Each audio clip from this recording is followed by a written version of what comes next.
कर, तुला काय करायचं सहन व्हायचं तर करू. सरकारला सांगतो नाविलाज आहे आमचा.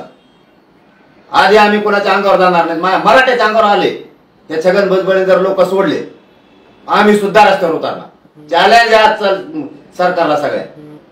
तेव्हा जर वाघाची भाषा करतो रस्त्यावर उतरायची भाषा करतो ना, मराठी सुद्धा घरात बसणार नाही. नाविलाज आहे आमचा.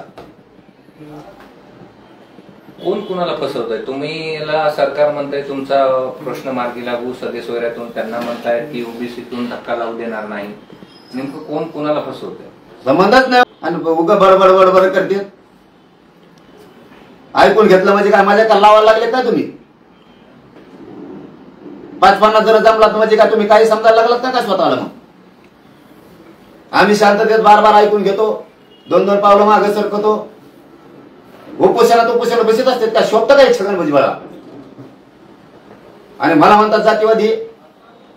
उपोषण सुरू असताना उपोषण बसवतात दंगली घडून आणण्यासाठी. आणि अभ्यासपूर्ण आंदोलन, संविधानाच्या पावलावर चाललेलं आंदोलन, भाषा शिकवायला निघाले 1.5 दिवसात. आणि स्वतःला जातीवादी नाही म्हणायचं आणि जातीवाद तयार करायचा. पहिले ज्ञानधारातून केला, आता ओपन करायला लागली. आणि मराठीचे लोक त्यांच्या मागे पळत येत. निर्णायक मतदान. काय निर्णायक मतदान रे? जातचा मुडदा बाळायला निघाले ते लोक. सरकारवर दबाव आणायला लागलेत मंत्रिपदावर असून. बघा ना मोजून यादी. गिरीश महाजन मराठीचं मतदान नाही घेत का? अतुल सावे नाही का मतदान घेत? धक्का लागून नाही देणार म्हणजे? काय भाषा तुमची? आणि आम्हाला जातीवादी म्हणता. आम्हाला जातीवादी म्हणता.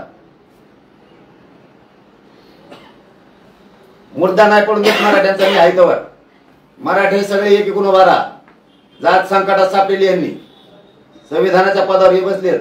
गैरवापर करतात, आतून काड्या करतात, आपल्या पोरावर केसेस करायला लावतात. कुणबी नोंदी यांनी थांबिल्यात या छगन भुजबळ त्यांनी.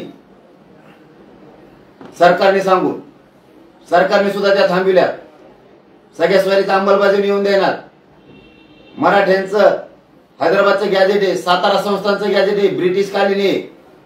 आता 1871 ची जनगणना माझ्याकडे आली, त्याच्यात दाखवलंय ब्रिटिश कालीन मराठा हा कुणबी आहे.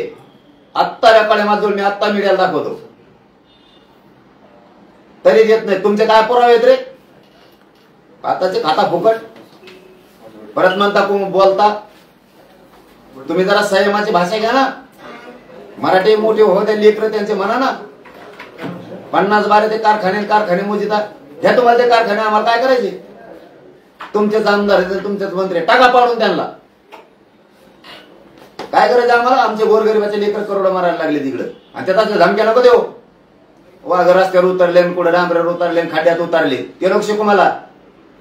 त्या भानगडीत पडू बी नको. नेते मानते ते एकमेकाला. बाकीच्या नेत्याला मी दोषच देत नाही ना, धनगर बांधवाच्या ना बाकी कोणत्यांना. ह्यो काड्या लावतोय पुऱ्या. की एकटा छगन भुजबळ वातावरण राज्यातलं गडूळ करणार आहे सरकारमध्ये बसून. अरे काय शिकितो? आंदोलन बसवा. म्हणजे आम्ही बसलो की जातीय तेढ निर्माण होतो. आमच्या परवानग्या नाकारल्या जात्यात 10 महिन्याच्या असून. आणि यांचं आता आमच्या रस्त्यात बसून यांना परवानगी शासनाकडून दिली जाते. हे छगन भुजबळचा दबाव आल्याशिवाय दिलाय का पोलिसांनी? आमच्या उपोषणापुढे उपोषण कसं काय बसलं? का नाही परवानगी नाकारली? आमची नाकारली तशी.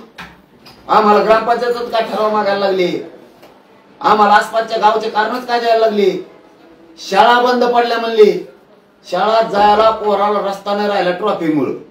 कोणत्या शाळा सुरू होत्या? एमपीएसच्या कीर्तन सुरू आहेत.